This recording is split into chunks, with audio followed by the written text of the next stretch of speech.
Video One Day One Soal dalam rangka mempersiapkan Matematika Saintek untuk UTBK SBMPTN, UM-UGM maupun SIMA UI edisi ke-74 ini membahas tentang soal persamaan garis lurus, teman-teman. Saya ambil dari SIMA UI tahun 2009. Dan saya kasih satu soal untuk teman-teman berlatih ya, dari SNMPTN tahun 2008. Tapi sebelumnya kita kerjakan terlebih dahulu soal latihan dari video edisi yang kemarin 73, yaitu ini. Nah, ini adalah soal latihan yang kemarin, teman-teman. Saya harap teman-teman sudah mengerjakan terlebih dahulu ya. Sekarang akan saya kerjakan agar teman-teman bisa mengkoreksi hasil kerjaan teman-teman dengan pembahasan saya yang sekarang ya. 3 buah garis lurus L1, L2, dan L3 mempunyai gradien masing-masing 2, 3, dan 4. Gradiennya positif, teman-teman. Nah, sambil kita belajar ilustrasinya ya. Garis itu kalau gradiennya positif, maka seperti ini, teman-teman. Ini naik namanya. Gradien positif berarti dia naik. Lihatnya dari kiri ke kanan ini naik. Untuk gradien negatif seperti ini turun ya. Kemudian gradiennya seperti ini artinya satu gradiennya. Perbandingan antara X dengan Y-nya itu sama, teman-teman. Nah, kalau semakin besar gradiennya, itu semakin naik seperti ini. Jika ini tadi mungkin 1, maka ini bisa jadi 2, ini 3, ini 4, dan seterusnya. Nah, seperti itu, teman-teman ya. Oke, kemudian berikutnya persamaan garis itu adalah Y sama dengan MX tambah C. Dengan M itu gradien. Nah, L1 gradiennya 2. Berarti persamaannya bisa seperti ini. L1 nih ya. Y sama dengan gradiennya 2 berarti 2X tambah suatu konstan. Misalnya C1. L2 gradiennya 3.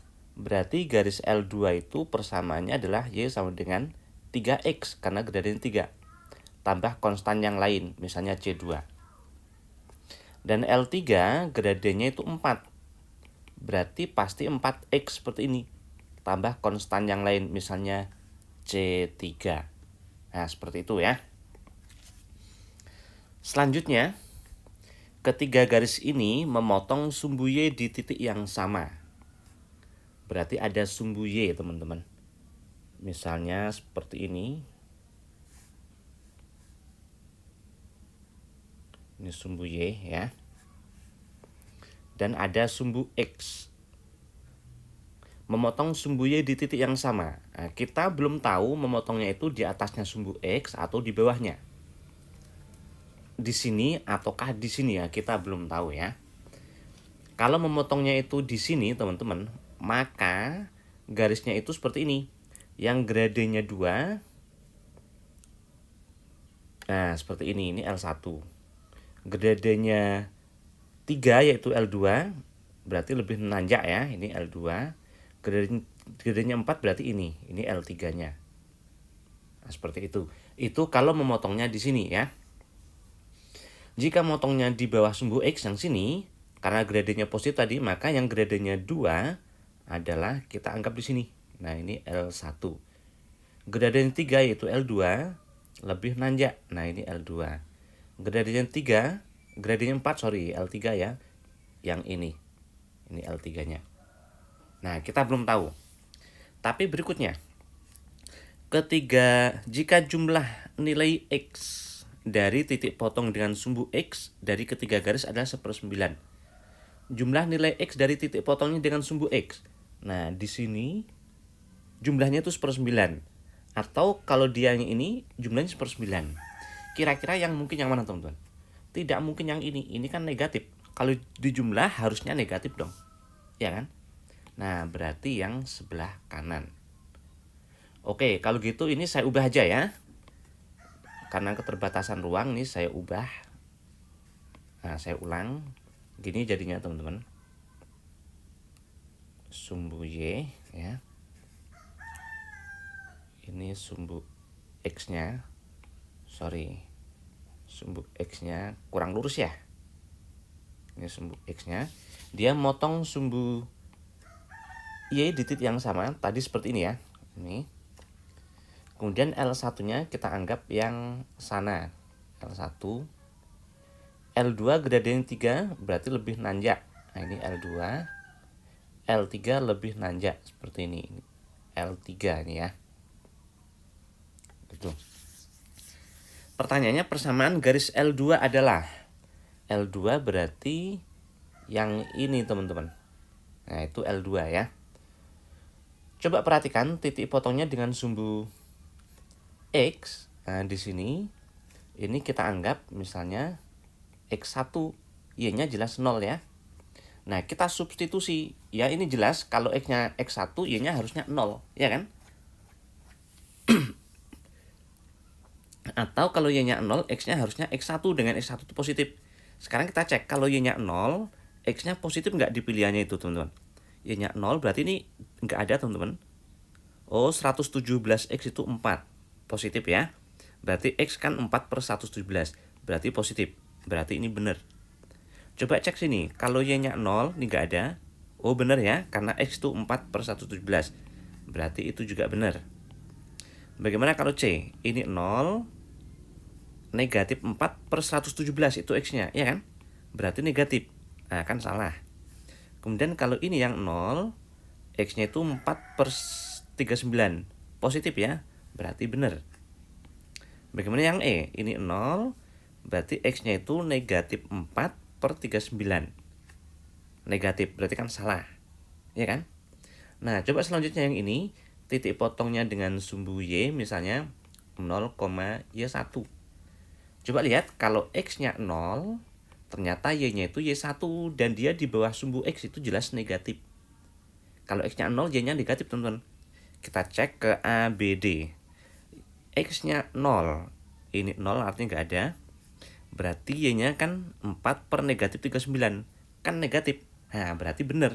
Ya kan? Nah, ini benar. Kita cek yang B. Kalau X-nya 0, ini nggak ada. Berarti Y-nya 4/39. Itu positif. Harusnya kan negatif. Berarti ini salah ya. Bagaimana yang yang D? Kalau X-nya 0, berarti Y-nya itu 4/117. Positif ya kan? Berarti salah.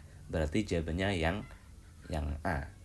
Perhatikan teman-teman, dari ilustrasi kadang-kadang kita sudah bisa menemukan jawabannya. Kita belum menghitung loh ini ya. Nah, sekarang kita pakai cara yang benar. Kita hitung ya. Ini saya hapus dulu deh. Jawabannya yang A tadi ya. Sekarang kita hitung. Ini. Dah. Ini kita ubah aja nih titiknya. Atau nggak diubah juga nggak apa-apa teman-teman ya. Kita ubah dalam simbol yang lebih singkat. Misalnya titik potong dengan sumbu Y yang sama ini misalnya jelas motong sumbu itu X-nya 0 teman-teman ya. Misalnya Y-nya adalah A deh. Perhatikan, titik potong ini terletak baik di L1, L2 maupun L3. Titik jika terletak di kurva, garis itu termasuk kurva teman-teman ya, masukkan atau substitusi. Berarti ini kita substitusi ke semua persamaan ini. Karena dia terletak di situ teman-teman. X-nya 0, Y-nya A. Nah, sekarang kita ke L1. X-nya 0, artinya ini nggak ada. Berarti Y-nya A. Berarti ini A sama dengan C1. Nah, ketemu C1 adalah A teman-teman. C1-nya bisa kita ganti dengan A. Ini langsung saya ganti ya. Berarti ini adalah A. Nah, gini. Selanjutnya, karena ini juga terletak di garis L2, kita substitusi. X-nya 0, Y-nya A. Ini A. X-nya 0 nggak ada. Berarti C2 itu adalah A. Nah, ketemu C2-nya adalah A. Nah, ini bisa kita ganti dengan A ya. Termasuk titik ini juga terletak di L3. Kita substitusi. X-nya 0, Y-nya A. Berarti ini A. X-nya 0 artinya ini nggak ada. 4 0 itu 0 ya. Berarti C3 adalah A. Nah, ini bisa kita ganti dengan A, teman-teman. Nah, seperti itu ya. Nah, selanjutnya. Jumlah nilai X dari titik potong dengan sumbu X adalah 1/9. Nah, berarti ini harus kita cari ya. Titik potong dengan sumbu X itu masing-masing di situ, teman-teman. Nah, kita anggap yang ini oke. Ini jelas ya.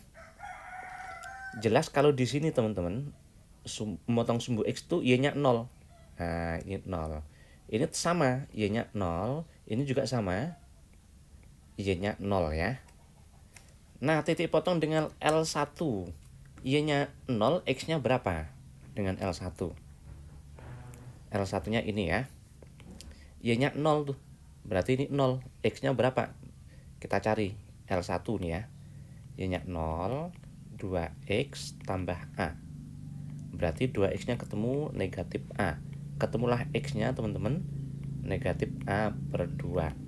Nah, berarti X-nya titik potong dengan L1 di sini ya, itu adalah negatif A per 2. Nah, ini ya.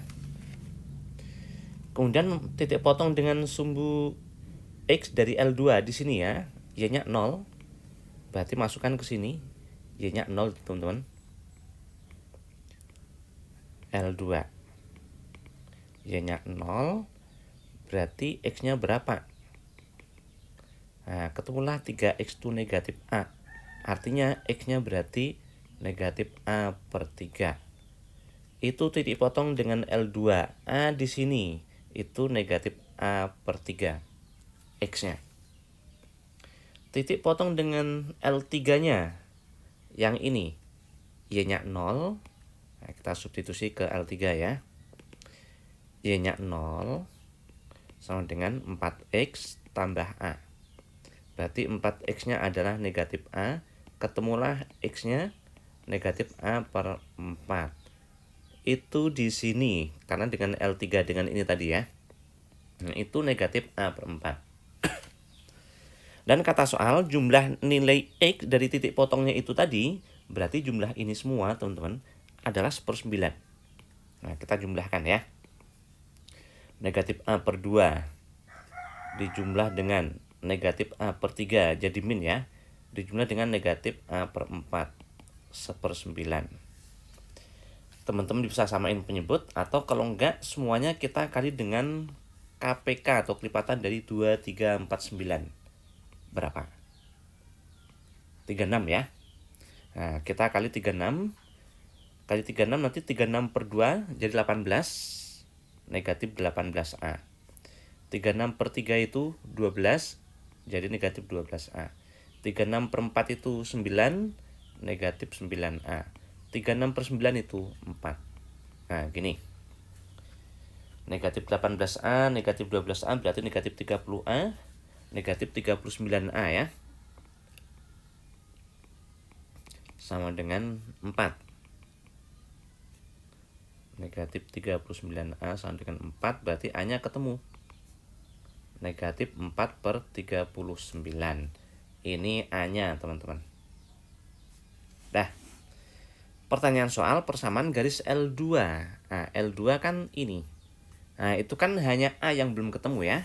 Nah, sekarang A-nya udah ketemu, L2-nya ketemu dong. L2-nya kalau gitu Y sama dengan 3X tambah A. Dengan A-nya negatif 4 per 39. Semuanya kita kali 39. Akibatnya itu menjadi 39Y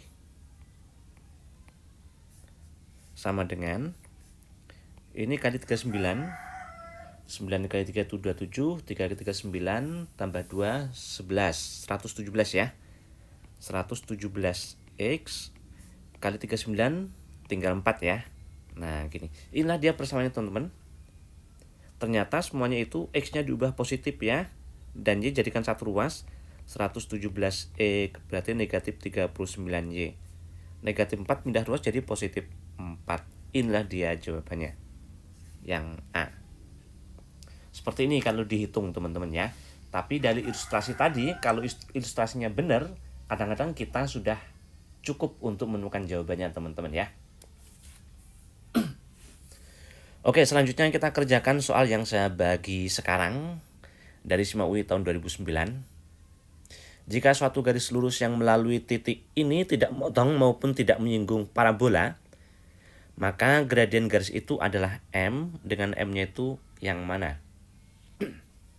Gradiennya M. Garis. Nah, kita tahu garis itu, garis G misalnya ya, persamaannya adalah gradien M, Mx tambah suatu konstan. Nah, gini. Kemudian lihat garisnya melalui, teman-teman. Setiap ada kata-kata melalui garis atau kurva apapun melalui titik, maka ini disubstitusi. Masukkan. Titiknya yang masukkan. X-nya 0, Y-nya negatif 14. Berarti negatif 14 sama dengan M kali 0 untuk 0 tambah C. Nah, ketemu C-nya negatif 14, teman-teman. Ya, C-nya negatif 14, akibatnya kalau gitu garis G-nya ketemu. Ya, garis G-nya adalah Y sama dengan MX negatif 14. M-nya cuman belum ketemu ya. Selanjutnya, garis itu tidak memotong maupun tidak menyinggung parabola ini. Titik potong atau titik singgung itu dicari dengan substitusi. Nah, coba kita substitusi. Substitusi itu artinya Y1 disamadengankan dengan Y2. Ini substitusi, teman-teman. 2x kuadrat, kita anggap itu Y1-nya ya. Sama dengan MX negatif 14. Kita jadikan satu ruas. Positif 5x negatif MX.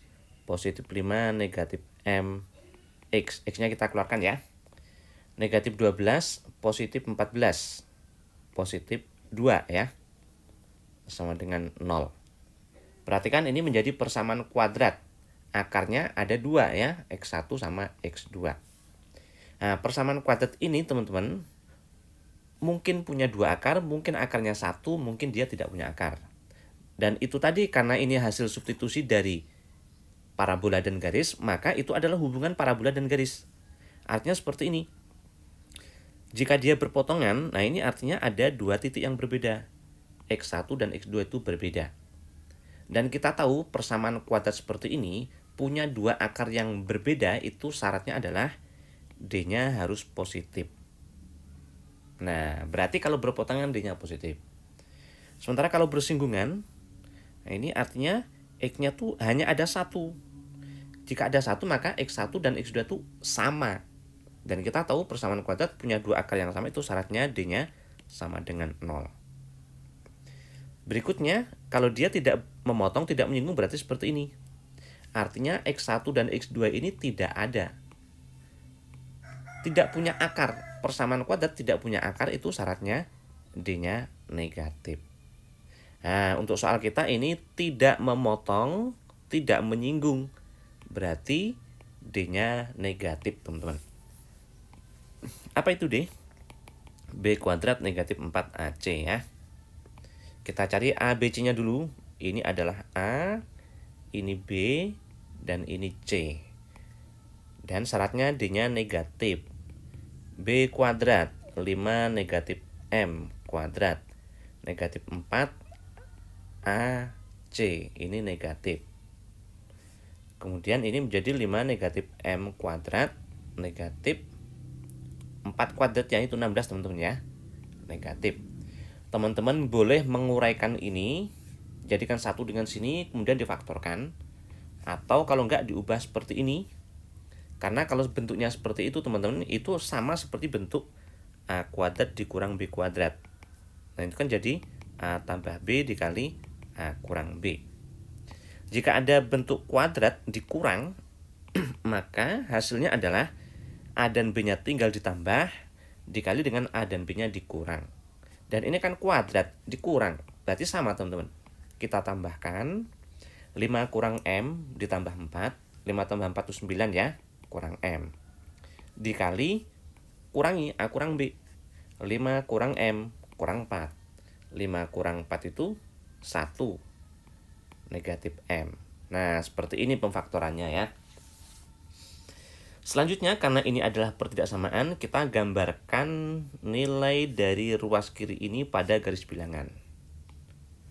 Nilai ruas kiri ini akan 0 kalau salah satu dari ini 0.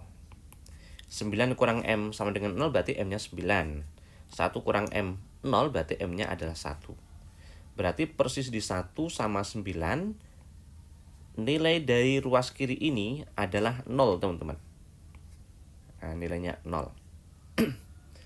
Selanjutnya selain 1 sama 9 kita bisa ambil sampel. Misal kanan 9 tuh sampelnya 10. Kita mau cari nilai ini berarti kita masukkan ke situ. M-nya 10 kita cek. 9 kurang 10 negatif ya. 1 dikurang 10 itu negatif. Negatif dikali negatif positif. Berarti untuk sampel 10 di kanan 9 itu positif. Selanjutnya sini ambil sampel. 8 boleh, 7 juga boleh ya. Kita masukkan sini lagi bagaimana nilainya. Atau yang lebih cepat sebetulnya kita cukup melihat koefisien M. Nah, ini negatif M ini negatif. Negatif M ini negatif. Negatif dan negatif positif sebagai tanda untuk daerah yang paling kanan. Nah, gitu teman-teman. Selanjutnya, karena semua faktor ini pangkatnya 1, pangkat ganjil, maka ini pasti ganti-ganti tanda. Setelah positif, ganti jadi negatif, ganti lagi jadi positif. Seandainya 9 yang berasal dari sini tadi, ini pangkatnya 2, genep, maka dia tidak ganti tanda. Artinya kalau ini positif, maka ini juga harus positif. Seandainya pangkatnya 2 teman-teman ya. Dan ini pangkatnya 1 atau ganjil pasti ganti tanda, jadinya seperti ini ya. Nah, yang diminta soal adalah nilai ruas kiri ini yang kurang dari 0. Kurang dari 0 itu negatif. Nah, yang negatif berarti yang di sini. Dari 1 sampai 9. Nah, itulah nilai M-nya teman-teman. Dari 1 sampai 9, antara 1 dan 9. Yang D. Oke, seperti ini pembahasan mengenai garis lurus tipe yang model seperti ini teman-teman ya. Silakan teman-teman pahami konsepnya dengan baik, kemudian coba soal latihan berikutnya teman-teman ya. Ini dia. Tapi bagus juga kalau teman-teman mau mencoba soal ini terlebih dahulu, tidak usah lihat pembahasannya. Seandainya lancar itu mungkin teman-teman udah paham, tapi seandainya mentok, macet, itu artinya ada masalah. Nggak apa-apa, itu kan masalahnya ketemu. Baru dilihat pembahasannya. Oh, seperti ini. Itu pasti teman-teman akan lebih paham ya. Berikutnya baru coba kerjakan ini. Oke, teman-teman bisa tulis jawabannya di kolom komentar ya. Kasih dukungan ke saya ya. Dan jangan lupa bagikan ini ke sebanyak mungkin orang supaya manfaat video ini bisa dirasakan oleh orang banyak. Terima kasih semuanya.